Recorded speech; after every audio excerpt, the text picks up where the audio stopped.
ನಮಸ್ಕಾರ, ನೀವು ನೋಡ್ತಾ ಇದ್ದೀರಾ ಸ್ಪೀಡ್ ಪ್ಲಸ್ ಕರ್ನಾಟಕ. ನಾನು ಅಮೃತ ಶ್ರೀಕಂಠ. ನಮ್ಮ ಕರ್ನಾಟಕದ ಹೆಮ್ಮೆಯ ಮೈಸೂರು ರೇಷ್ಮೆ ಸೀರೆಗೆ ಭಾರಿ ಬೇಡಿಕೆ ಬಂದಿದೆ. ಮಳಿಗೆ ಮುಂದೆ ಬೆಳಿಗ್ಗೆ 6 ಗಂಟೆಯಿಂದಲೇ ಮಹಿಳೆಯರು ಜಮಾಯಿಸಿದ್ದು ಕ್ಯೂ ನಿಂತುಬಿಟ್ಟಿದ್ರು. ಕ್ಷಣಾರ್ಧದಲ್ಲಿ ಸೀರೆಗಳು ಖಾಲಿಯೂ ಆಗ್ಬಿಡ್ತು. ಸದ್ಯ ವಿಶ್ವವಿಖ್ಯಾತ ಮೈಸೂರು ರೇಷ್ಮೆ ಸೀರೆಗೆ ಭಾರಿ ಬೇಡಿಕೆ ಇದೆ. ಆದರೆ ಉತ್ಪಾದನೆ ಕಡಿಮೆ ಇರೋದ್ರಿಂದ ಗ್ರಾಹಕರು ಸೀರೆ ಪಡೆಯೋದಕ್ಕೆ ಪರದಾಡುವಂತಹ ಪರಿಸ್ಥಿತಿ ನಿರ್ಮಾಣವಾಗಿದೆ. ಕೆಎಸ್ಐಸಿ ಮಳಿಗೆಗಳ ಮುಂದೆ ಜನ ಮುಂಜಾನೆಯಿಂದಲೇ ಸರತಿ ಸಾಲಿನಲ್ಲಿ ನಿಂತಿದ್ದು ಕೆಲವೇ ಗಂಟೆಗಳಲ್ಲಿ ಸೀರೆಗಳು ಖಾಲಿ ಆಗ್ಬಿಡ್ತು. ನುರಿತ ನೇಕಾರರ ಕೊರತೆ ಸಮಸ್ಯೆಗೆ ಕಾರಣವಾಗಿದ್ದು ರೇಷ್ಮೆ ಮಂಡಳಿ ಅಧ್ಯಕ್ಷರು ಶೀಘ್ರದಲ್ಲೇ ಸಮಸ್ಯೆಗೆ ಪರಿಹಾರ ನೀಡುವುದಾಗಿ ಭರವಸೆಯನ್ನ ನೀಡಿದ್ದಾರೆ. ಮೈಸೂರು ರೇಷ್ಮೆ ಸೀರೆಗೆ ಬೇಡಿಕೆ ಹೆಚ್ಚಾಗಿರುವುದರಿಂದ ನಿರಾಸೆಯನ್ನ ಅನುಭವಿಸ್ತಾ ಇದ್ದಾರೆ ಗ್ರಾಹಕರು. ಉತ್ಪಾದನಾ ಕೊರತೆ ಮತ್ತು ಸಿಬ್ಬಂದಿ ಅಭಾವದಿಂದ ಮೈಸೂರು ರೇಷ್ಮೆ ಸೀರೆ ಪೂರೈಕೆಯಲ್ಲಿ ಇಳಿಕೆ ಕಂಡುಬಂದಿದೆ. ಇನ್ನು ಶೀಘ್ರದಲ್ಲೇ ಉತ್ಪಾದನಾ ಸಮಸ್ಯೆಗಳನ್ನು ಪರಿಹರಿಸುವುದಕ್ಕೆ ಸಭೆ ಕೂಡ ನಡೆಸಲಿದೆ ಕರ್ನಾಟಕ ರೇಷ್ಮೆ ಉದ್ದಿಮೆಗಳ ನಿಗಮ. ವಿಶ್ವವಿಖ್ಯಾತ ಮೈಸೂರು ರೇಷ್ಮೆ ಸೀರೆಗೆ ಬೇಡಿಕೆ ಹೆಚ್ಚಾಗಿದ್ರೂ ಬೇಡಿಕೆಗೆ ತಕ್ಕಂತೆ ಪೂರೈಕೆ ಮಾಡುವುದಕ್ಕೆ ಸಾಧ್ಯವಾಗದೆ ಗ್ರಾಹಕರು ನಿರಾಸೆಯನ್ನ ಅನುಭವಿಸ್ತಾ ಇದ್ದಾರೆ. ಉತ್ಪಾದನಾ ಕೊರತೆ ಮತ್ತು ಸಿಬ್ಬಂದಿ ಅಭಾವದಿಂದ ಕರ್ನಾಟಕ ರೇಷ್ಮೆ ಉದ್ದಿಮೆಗಳ ನಿಗಮದ ಅಂದ್ರೆ ಕೆಎಸ್ಐಸಿ ಶೋರೂಮ್ಗಳಲ್ಲಿ ಸೀರೆಗಳು ಸಿಗೋದೇ ಕಷ್ಟವಾಗ್ಬಿಟ್ಟಿದೆ.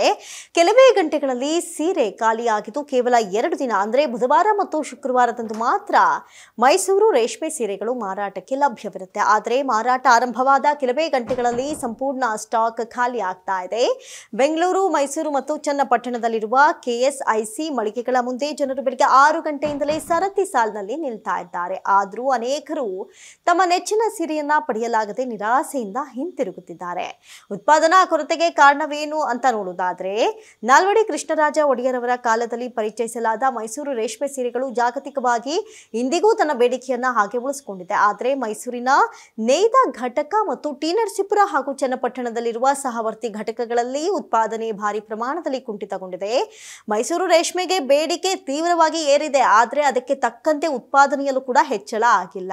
ನುರಿತ ಮತ್ತು ತರಬೇತಿ ಪಡೆದಂತಹ ನೇಕಾರರ ಕೊರತೆ ಇದೆ. ಹೀಗಾಗಿ ಬೇಡಿಕೆಯನ್ನ ಪೂರೈಸುವುದು ಕಷ್ಟಕರವಾಗಿದೆ ಅಂತ ಕೆಎಸ್ಐಸಿ ಅಧಿಕಾರಿಯೊಬ್ಬರು ತಿಳಿಸಿದ್ದಾರೆ. ಇನ್ನು ಶೀಘ್ರದಲ್ಲೇ ಸಮಸ್ಯೆ ಬಗೆಹರಿಸುವಂತಹ ಭರವಸೆಯನ್ನ ಕರ್ನಾಟಕ ರೇಷ್ಮೆ ಉದ್ದಿಮೆಗಳ ನಿಗಮ ರಾಜ್ಯಾದ್ಯಂತ ತಿಳಿಸಿದೆ. ಜೊತೆಗೆ ಚೆನ್ನೈ, ಹೈದರಾಬಾದ್ನಂತಹ ನಗರಗಳಲ್ಲಿ 17 ಶೋರೂಮ್ಗಳನ್ನ ನಿರ್ವಹಿಸ್ತಾ ಇದೆ. ಅಲ್ಲದೆ ಆನ್ಲೈನ್ ಮತ್ತು ಪ್ರದರ್ಶನಗಳ ಮೂಲಕವೂ ಸೀರೆಗಳ ಮಾರಾಟ ಮಾಡ್ತಾ ಇದ್ರು. ಪೂರೈಕೆ ಮಾತ್ರ ಸಾಕಾಗ್ತಾ ಇಲ್ಲ. ಈ ಕುರಿತು ಗಮನ ಹರಿಸಿರುವ ರೇಷ್ಮೆ ಮಂಡಳಿ ಅಧ್ಯಕ್ಷ ಎಸ್ ಗಂಗಾಧರ್, ಬೇಡಿಕೆಗೆ ಕಂಪೇರ್ ಮಾಡಿದ್ರೆ ಪೂರೈಕೆ ಕಡಿಮೆ ಇರುವುದು ನನ್ನ ಗಮನಕ್ಕೂ ಬಂದಿದೆ. ಶೀಘ್ರದಲ್ಲೇ ಅಧಿಕಾರಿಗಳೊಂದಿಗೆ ಮೀಟಿಂಗ್ ನಡೆಸಿ ಈ ಸಮಸ್ಯೆಯನ್ನ ಪರಿಹರಿಸ್ತೀವಿ ಅಂತ ಭರವಸೆಯನ್ನ ನೀಡಿದ್ದಾರೆ.